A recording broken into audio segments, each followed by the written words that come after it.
Hello guys. Franklin,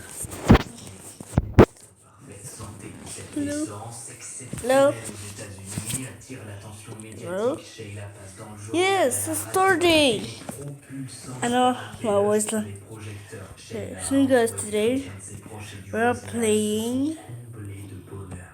Bonheur qui malheureusement ne sera que de courte in durée puisqu'on oh est yeah, à ce actually moment-là 2 ans Roblox, but avant l'horreur. don't La worry. famille sous surveillance. Today Dans leur nouvelle maison de Boer, tout n'est pas rose pour la famille Belloch, we going puisque vous imaginez bien qu'avec test 4 bébés et 2 something adolescents, funny. c'est quand même compliqué. So just Surtout lorsque start votre voisine est our complètement voice. folle et qu'elle passe So ses journées let's à go vous observer here. imaginaire et à From taper des rapports sur ce qu'il se passe chez vous sur sa machine à écrire so pour les envoyer à votre ex-mari. Vous avez très bien compris ce que je viens de dire.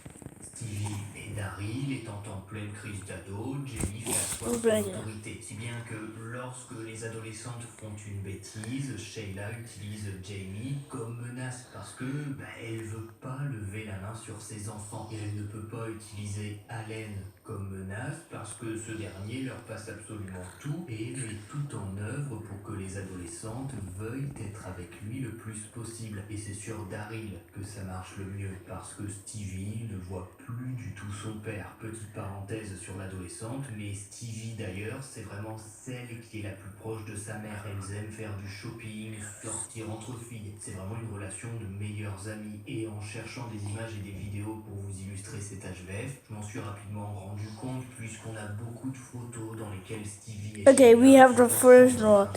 Older women have Ohio.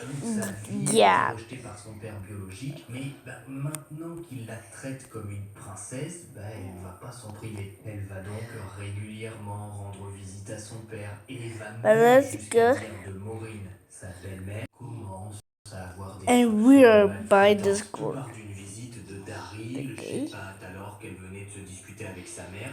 Daryl, dans tous ses états et en pleurs, a demandé à sa voisine d'appeler son père.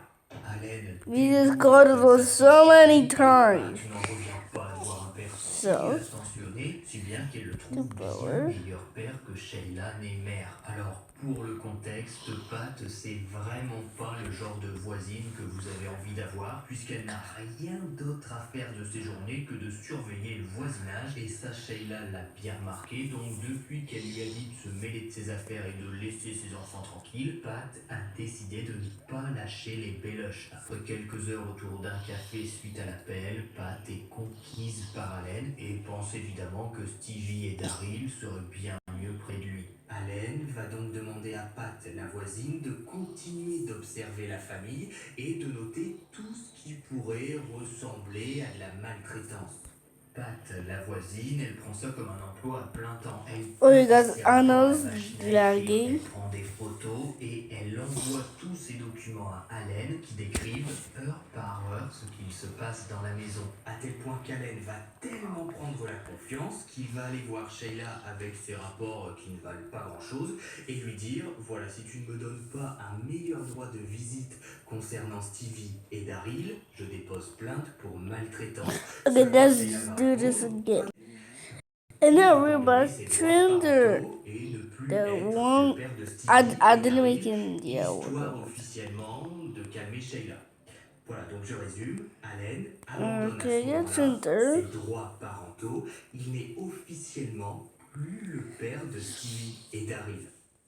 C'est radical. No. Le 5 juin 1997, 5 mois avant le meurtre, Allen va poser la toute première pierre qui mènera plus tard à la mort de Sheila, puisque pour la toute première fois, il va parler d'un plan pour se débarrasser de son ex-femme. Ce plan, il en parle à l'un de ses amis, Danny Rochard, qu'il a rencontré dans le monde des affaires, et les deux sont amis depuis 1 an à peu près. Ils voyagent régulièrement ensemble, et à ce moment-là, We're going with B, we already know. toujours dans un golfe de luxe. Allen, qui est alcoolisé, explique à Danny qu'il en a marre de Sheila, qu'elle lui a tout pris, qu'elle l'a humilié devant la justice et qu'elle le menace de dévoiler ce qu'a dit Stevie au psy quand elle était petite. Ça la foutrait mal pour les affaires. Il faudrait lui donner une bonne leçon, tellement efficace qu'elle ne se relèverait pas. Alors Danny, il sait pas trop quoi faire. Ok, le mariage de Allen s'est pas bien passé, mais c'est pas pour autant qu'il faut aller abattre sa femme.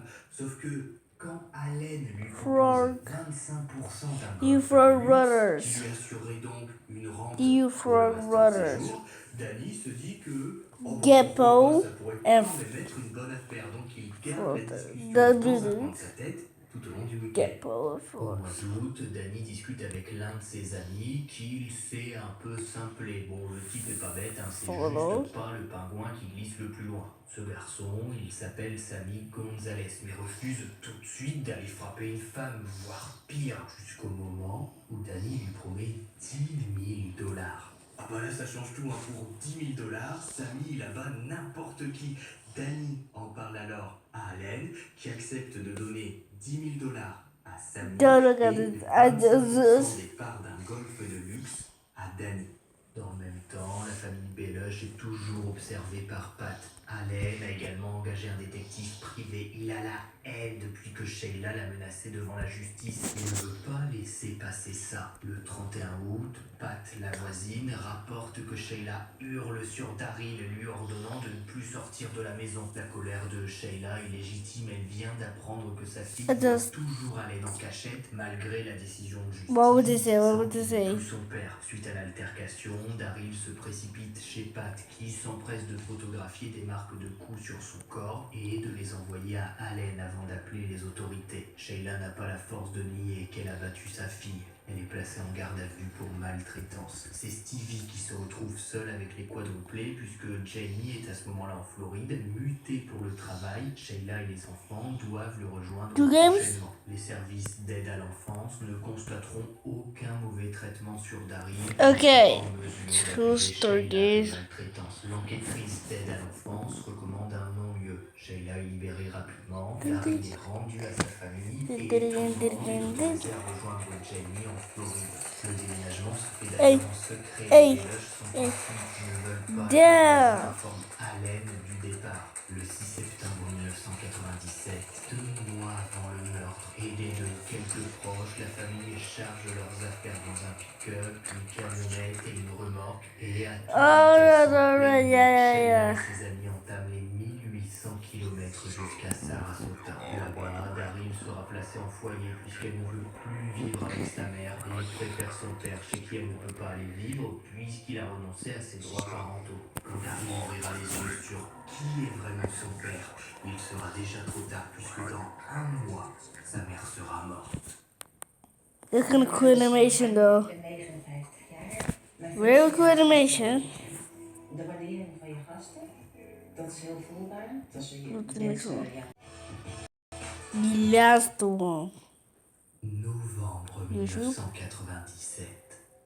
Au petit matin du 7 novembre 1997, plusieurs habitants du quartier de Golf Lake remarquent une étrange voiture qui semble faire le tour du pâté de maison. Elle passe et repasse devant la maison de Sheila. L'un d'eux, un certain Jacob Mast, prend même la peine de noter la plaque d'immatriculation tellement le véhicule lui paraît suspect. YBR 62G. Il identifie I was go matter baster, you want. La suite, je vous l'ai raconté au début de cet HVF, Stevie rentre des cours, découvre sa mère gisante dans une mare de sang, puis prévient les secours en accusant son père. Problème, comme je vous disais à ce moment-là, Allen, il habite puisqu'il est à 2 km de là, en train de jouer. Look at his render. Oh, look at his render. Daryl, qui à ce moment-là est en foyer. Un avis de recherche est quand même émis dans le comté pour voir si on ne trouve pas Allen dans le coin, mais ça ne donnera rien.